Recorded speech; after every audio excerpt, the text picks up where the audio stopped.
Welcome, Casselberry. It is now time to have a casual conversation for the beneficial good of our community. The show you are about to listen to is called What's Up, Casselberry? And now it is my absolute pleasure to introduce to you your hosts, Andy and Drew, along with producer Robin.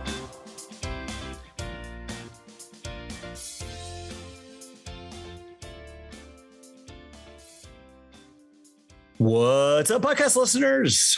Andy, Drew, Robin, we are back on the air in your listening ears. Welcome to episode 107 of the What's Up, Casselberry podcast. That's right, Andy, episode 107. We're pumped. It's a beautiful February day here in sunny Central Florida and Casselberry. We're live. As of this recording, we're not live in your ears. You can just tell I'm kind of quirky right off the top. Just kind of, I don't know. You know why I think you're quirky? Because you just heard those stats that Robin is working hard to verify. It's true. That potentially our little podcast has been downloaded not 5,000 times, not 7,500 times, but we think almost 10,000 times. Can you imagine that? 107 episodes, 10,000 downloads. That's crazy. There are people actually listening to us just ramble on about nonsense. That's pretty cool. Our little old Casselberry podcast. Well, listener, if you're a first time listener, we're so glad that you're here. Welcome to the family. Yeah, that's right. Welcome to the family. We're about all things Casselberry. We have conversations about news and dad jokes and Doug jokes. And we try to inspire our listeners to be the best citizens they can be. But the main thrust of each and every episode is to highlight all the great things happening in our little city. We've got a great conversation coming up with a very involved citizen in just a little bit. But before we get there, Robin, producer Robin, how are you? Haven't heard from you today. You doing well? What's going on with you? I'm fantastic. You've got the background kind of blocked there on the Zoom, so we don't really know where you are. You're in an undisclosed location. It's a mystery. Drew, can I lead into the question that you put in our show notes about Robin? You were supposed to say, what cool outfit have you worn recently, Robin? And I wondered if there was a reason that you put that in there. I was also wondering that. Well, here's what I think, Robin. I think Drew's looking for fashion tips from you. That's definitely part of it. I live vicariously through your fashion, Robin. When you post on your stories, I'm always like, I wonder what Robin is wearing, because it just, you have cool style. Thank you. You really do. I'd like to credit Fran Drescher from The Nanny and Barbie and Romeo and Michelle's High School Reunion, if any of those things make sense. Oh, they do. Totally. I love that movie. And Drew's trying to think, I wonder if they have Barbie dresses in my size. I don't know. They don't even in my size.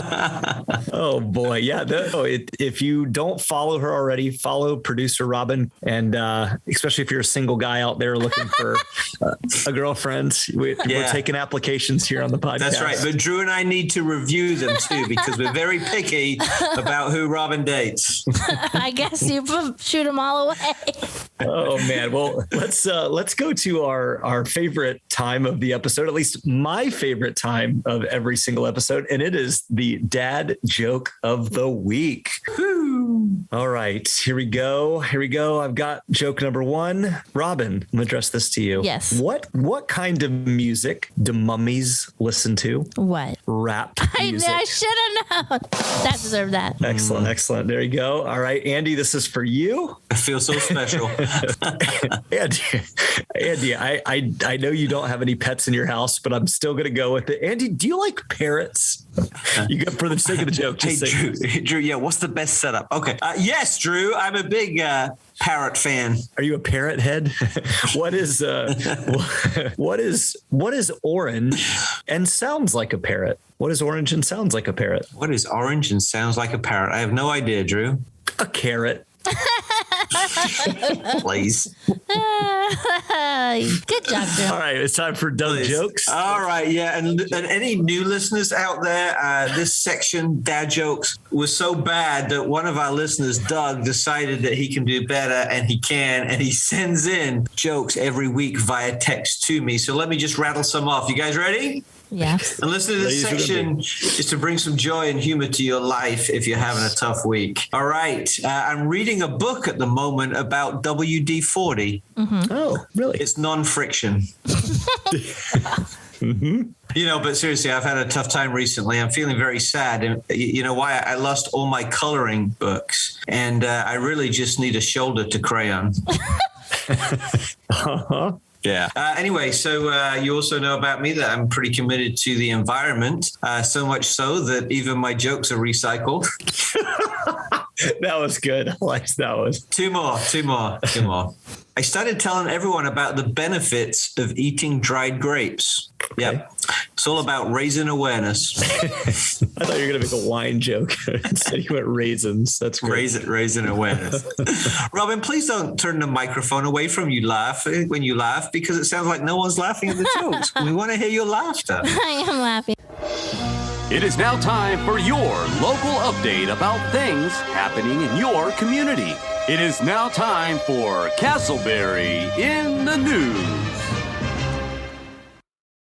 So for our Casselberry in the News segment, as we do every podcast episode, this one, Andy, actually has some really significant value. This involves our county, specifically our fire department of Seminole County, coming and providing some rescue saving mechanisms, specifically smoke alarms. That's right. In Seminole County, there has been this big push, started really by the National Fire Protection Association, that reports that 3 out of 5 deaths that occur during a house fire are because those homes do not have working smoke alarms. And so to raise awareness, recently, our Seminole County Fire Department reached out to homes in Casselberry and provided and installed free smoke alarms. And that is something that was very, very significant. I'm reading through some more of the details there. Our Seminole County firefighters and the fire prevention team have canvassed several different neighborhoods in the Casselberry community. I did not see them out and about, but I assume that they were able to put multiples in. And I will give a quick antidote. We had a neighbor a couple of years ago, about 3 houses down, who did in fact have a house fire, and the entire house got significantly damaged, and they were able to get out safely. And I will attest, it was because they had a working smoke alarm. So that was a big deal. Andy, do you want to report just on the work of the fire department? Yes, smoke alarms save lives. And I, as we spoke to the chief of the fire department recently, he reminded us that being a firefighter is not just putting out fires once they start, it's preventing them as well. So I love this initiative. They're giving out 2 kinds of fire alarms. They're giving out the regular firearms with long-term batteries, but also for those who are deaf and hearing impaired, which I thought was fascinating, they're giving out what are called bed shakers. And they've given out 600 of those. So they can notify the deaf if there's a fire in a home as well, I assume by shaking the bed. And kudos to our fire department to do that. It's just another way that they are keeping us safe and alive. Very nice. If you would like more information about this opportunity to maybe perhaps get a free alarm, or at least have somebody come out and check for you, you can go to the county's website. That's seminolecountyfl.gov. And on the quick links, look for the smoke alarm request form. We'll be back after a break. I want to tell you about our friends at Full Circle Real Estate and Management. Lynn Brecken is a dear friend of Andy and I's, and Lynn has been involved in the Casselberry community for many years. Lynn serves on the board as the treasurer for the Chamber of Commerce here in Casselberry. And professionally, her and her team at Full Circle Real Estate and Management work with buyers, sellers, and investors. They offer a full range of management services. So if you're looking to buy a home, sell a home, or have them perhaps help you manage the sale or purchase of a home, please reach out to Lynn and her team. Their website is myfullcirclerealestate.com. You can email Lynn at lynnne@myfullcirclerealestate.com, or give them a call at 407-921-3763. Lynn is a great person and will work to do everything she can to help you. Check them out, Full Circle Real Estate and Management. Welcome back to the show, listeners. We are delighted that you are still with us and you haven't turned off after Drew's attempts at jokes.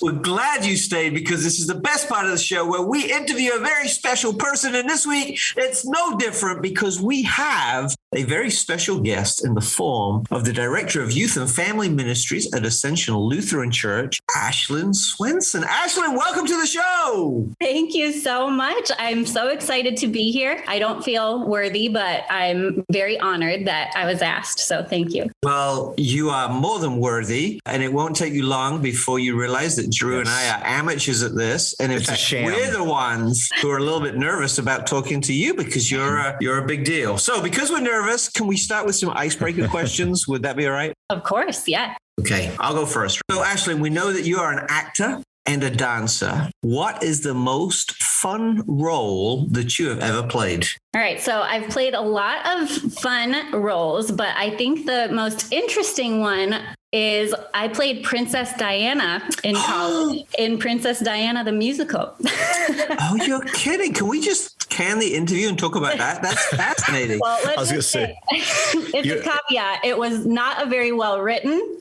show, but it was very fun. It was a good time. Can I just share that I met her once? Did you? I didn't know that. I have, and I have been smitten ever since. I was in London at a conference when I was in college, and she was opening the building right next door. So all my fellow students ditched our conference and went, and she kind of worked the railings, and I shook her hand. And that's amazing. I haven't watched it since. I haven't watched it since. So. I was going to say, you brought up, you could say Andy's face immediately changed. When we bring up anything to do with Great Britain, he is all about it. Especially Princess Di. Whew, she's my lady.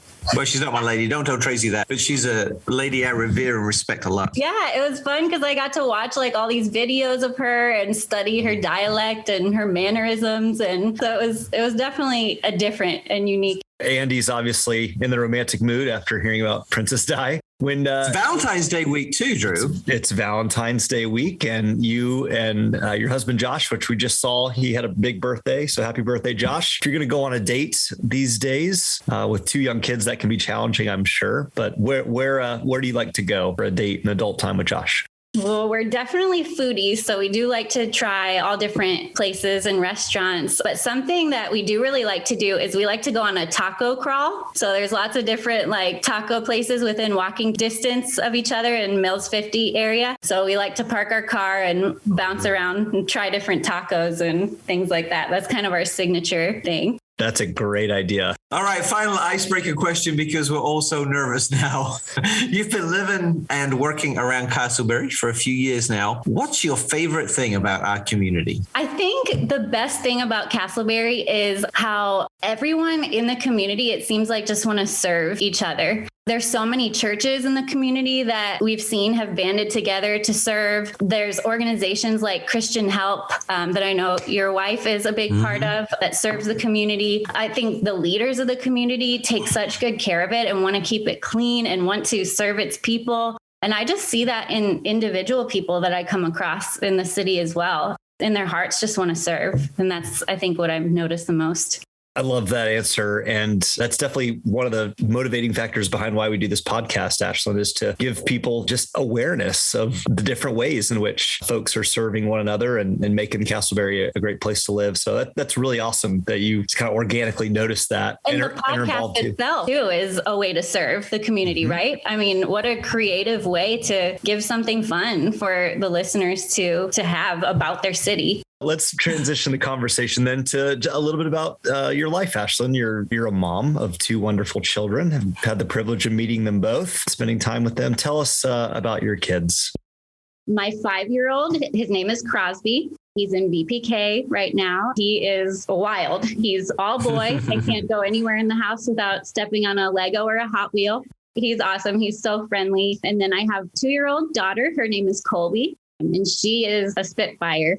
We always say that if we had her first, we probably wouldn't have had any more kids. But she's so much fun, and she's running around in her princess dresses all the time. And we call them our neighborhood greeters because they know the names of everybody in our neighborhood, and they're so friendly. And I don't know what the line is because I want to teach them about stranger danger, but they also are so friendly that I don't want that out of them. So they're awesome. They're so much fun. In fact, we see a little sneaking son in the background too. Yeah, he's spying on us. I knew that was going to happen. That's good. So you obviously love your kids, do a great job serving your own kids, but vocationally, you serve other people's kids and youth and young families at Ascension Lutheran Church. You're obviously good at it. You obviously love it. How did you get involved in that type of work?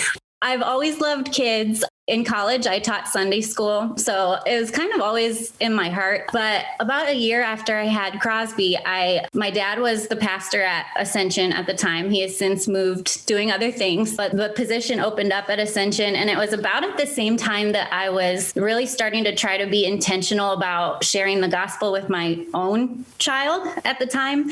So I was getting really passionate about that and, listening to podcasts like Risen Motherhood. I don't know if you know that, but it's, motherhood and the gospel, and doing like scripture memory with him and things like that. And so at the same time, I transferred to that job really well because I could take those things that I was trying to do at home and transfer it to church and to the kids there and to the families there and try to equip them with the things that I was learning. So it just came at a really good time in my life. And then since then, my passion has only grown for it as my kids get older and as our church kind of goes through all these changes and growth and things like that. So yeah, I think that's where it's at. And it came at a good time. That's fantastic. So it really sounds like it came organically just from your own parenting and discipleship of your child. In regards to just serving at Ascension and in the community as a whole and working with children and youth, kids come, kids go. I know I was a children's director for a while. And anytime you're working with children, you're very much dependent on parents to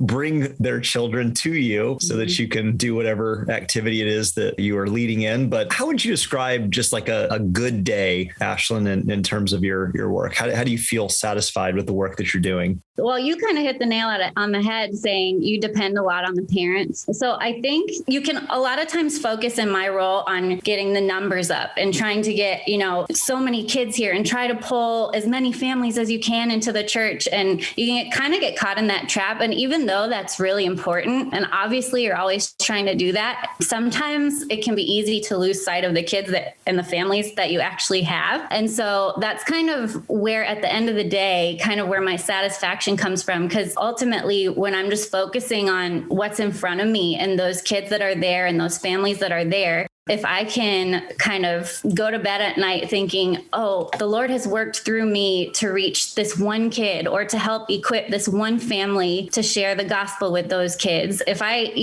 reach one of those families or one of those kids, then my entire job is worth it. I think that's kind of where I ultimately get that satisfaction from. That's a great answer. I mean, in the kind of people business that we're all in the relationship business, it's really all about quality, not quantity, right? It's about the depth that we can invest in folks and things like that. Ashlyn, as you reflect on your childhood, what are some of the important lessons that you learned then about being a healthy family that you're now bringing into your work with families? My parents were so involved in our childhood and the things that we did. The first thing I think of is we went to church every Sunday. And that wasn't just because my dad was a pastor. I mean, even if he wasn't a pastor, we probably would have been going every Sunday. It wasn't an option. We went. And that's just something that our family did and something that we did together that I think was really important in rooting who I am today.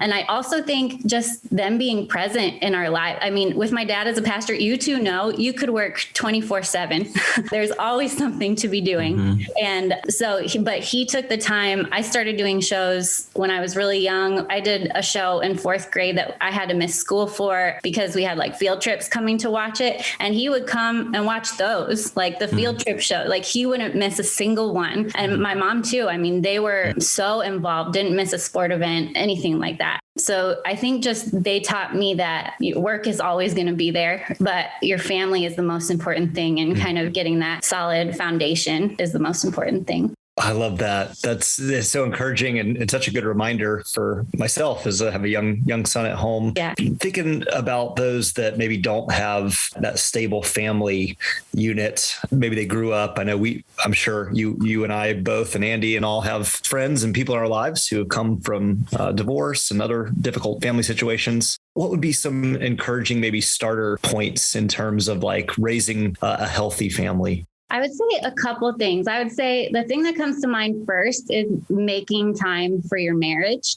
It's so easy with little kids, especially, I mean, I'm sure even with older kids as they grow older, to just always be focused on them and what they're doing next and their busy schedules and things like that, that it's easy to lose sight of your marriage. And if your marriage isn't healthy, then that's going to trickle down to everything else. So I think that would be the first thing. I also think it's really important to see your family. I just read a book a couple weeks ago called Take Back the Family by Jeff Becky. And it was talking about just seeing your family as a team and just kind of drawing some similarities of, you know, being a coach and a team and how you can be a family team. And he gives a lot of really good practical examples. But I think that's such a great mindset to think of as your family as a team, and you have a mission to go out into the world and do what only your family can do. So I think that's another thing that is important to, if you haven't come from a stable background, you can just kind of think of this is a brand new start, a fresh start. You have a new team, and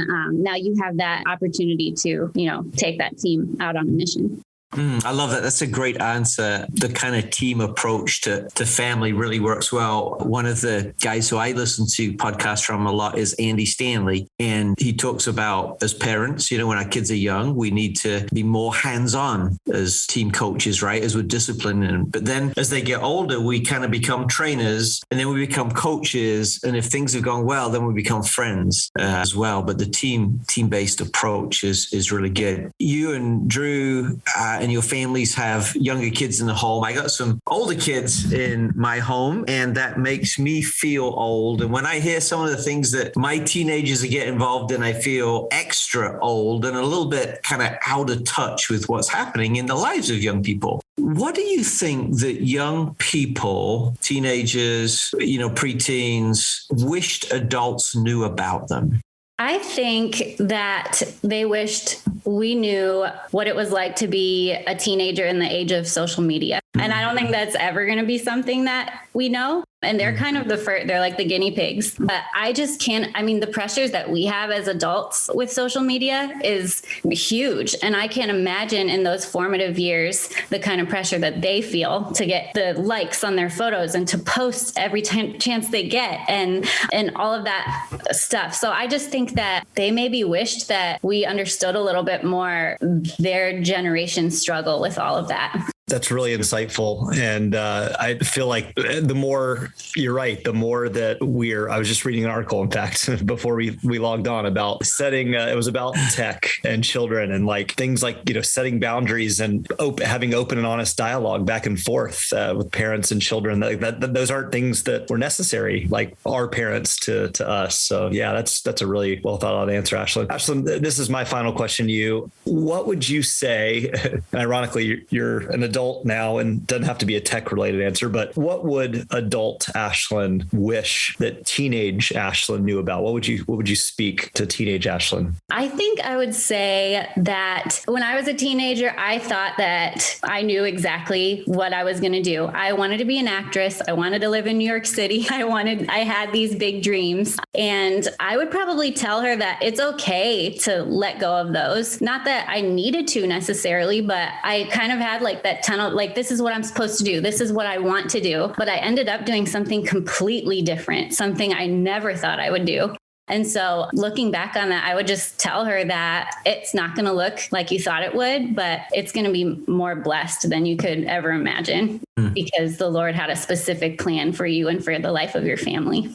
Yeah, that's good. I wish teenage me had known that as well. A couple of final questions, Ashlyn, before we wrap up. Time has moved way too quickly again. If you were to stand before a stadium full of teenagers and you had like 30 seconds to tell them one thing that you desperately wish they knew, what would you say? They would probably roll their eyes at me, but I would say that their parents love them so much and they are just trying to do what they feel is best. And they want to see them succeed. And when you feel like they're being mean or crazy or whatever, it's just because that they love you and they truly want what's best for you. And this is the first time that they're really going through it too. And they're making mistakes and you're making mistakes and you're your relationship is changing. So I would just say put value on your parents and maybe say no one night to a night out with friends and go eat dinner with your family. Like I said, they would probably roll their eyes, but I think that that's really important. No, that's so true. I mean, I realize now that I was not just learning to be a parent, but I was learning to be an adult as my kids were growing up. And so all the mistakes that I made, all the, parenting turmoil that I created, I mean, I was trying my best, but it was happening in real time. Yeah. And so yeah, there you go. That's good. In fact, I hope my kids are listening, and kids, be nice to your dad, especially to your mom, because she's awesome. All right. Finally, Ashlyn, how can people contact you, connect with you, find out more about the church and what you do and how you support families? Yeah, our church website is ascensionlcms.org. You can email me anytime at aswenson@ascensionlcms.org.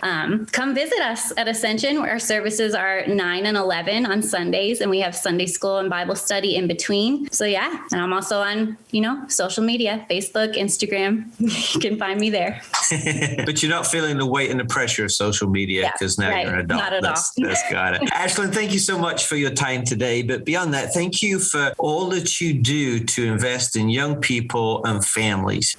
Young people are not just our future, they're our now. And as much nurture and care that we can give them, the better. And as we know, and we've talked about, families are the bedrock of our society. And having someone who invests in families is just so important in our society. So thank you for stepping up and making a difference. Ashlyn Swenson, thank you so much for your time and your commitment to caring for not only your own children, but also children and families in our Casselberry community. Andy, as we come to the conclusion of another episode, would you close this week's episode out with some inspirational words? You bet, Drew. I'd be honored to. And our inspirational quote this week comes from Steve Maraboli, who says this: "A lack of clarity could put the brakes on any journey to success." Let me say that again and think through this with me, listener. A lack of clarity could put the brakes on any journey to success. We're all on a journey. We know that. All of us want to arrive at a successful destination. We know that. But sometimes when we get confused, when we enter into conflict and strife, and we lose that clarity, we get lost on our journey. Steve Maraboli reminds us a lack of clarity could put the brakes on any journey to success. So listeners, today, we hope that you will see clearly what's going on in you, through you, around you, and what's before you. Hey, we've had a great time with you today, listener, and we hope you've enjoyed this episode of the What's Up Casselberry podcast. This podcast has been produced by our lovely, talented, and very kind Robin Koeppe. For more information, please check out our website, our Facebook page, our Instagram, or our podcast feed. Just search for the name What's Up Casselberry. If you would, please like and subscribe. We're at over 700 likes on our Facebook page. We'd love you to share with more folks all about the great things happening here. Give us a 5-star rating and review. And until we speak with you next time, have a great week.